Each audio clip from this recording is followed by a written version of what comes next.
Hello வணக்கம் மக்களே, நான் உங்கள் கிரிக்கெட் லவ்விங்கள். இப்போது ப்ரெசண்ட்டாக நடந்துகிட்ருக்க தமிழ்நாடு ப்ரீமியர் லீகை பற்றி தெரிஞ்சுக்கலாம் வாங்க. டிஎன்பிஎல் 2016 லான்ச் ஆகியிருக்கு. சிஎஸ்கே அண்ட் தமிழ்நாடு ஃப்ரான்ச்சைஸ் ஐபிஎல்லில் 2 years ஆஃப் சஸ்பென்ஷனை ஃபேஸ் பண்ணும்போது சென்னையில் ஹை ப்ரொஃபைல் மேட்சஸ் எதுவுமே நடக்காததால் அதை சரி பண்ணுற விதமாகவும் டிஸ்ட்ரிக்ட் பிளேயர்ஸோட டேலண்ட்டை எக்ஸ்போஸ் பண்ணுற விதமாகவும் BCCI president and Tamil Nadu cricket association president இந்த எடிஷனை கன்சீவ் பண்ணியிருக்காங்க. தமிழ்நாடு கிரிக்கெட் அசோசியேஷன் பிட்டர்ஸை இன்வைட் பண்ணி 8 ஃப்ரான்ச்சைஸ் ரைட்ஸுமே வாங்கியிருக்காங்க.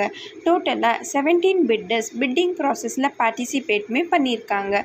16 August 2016 sir MS Dhoni first edition சென்னையில் இனாக்ரேட்மே பண்ணப்பட்டிருக்கு. நான் கிரிக்கெட்டை பற்றி சொல்கிற விதம் உங்களுக்கு பிடிச்சிருந்தா என்னோடய பேஜை ஃபாலோ பண்ணிக்கோங்க. தேங்க்யூ.